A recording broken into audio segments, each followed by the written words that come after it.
sharcigan isgaarsiinta oo muddo dheer soo jiitamayay waxaan qayb ka ahaa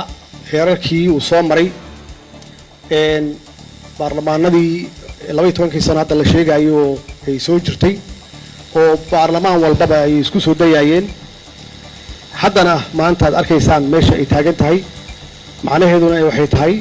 in loo baahan yahay continuity wax la yiraahdo oo istabadhig ah ama si joogto ah looga shaqeeyo hawshaas wuxuu soo maray heer kala duwan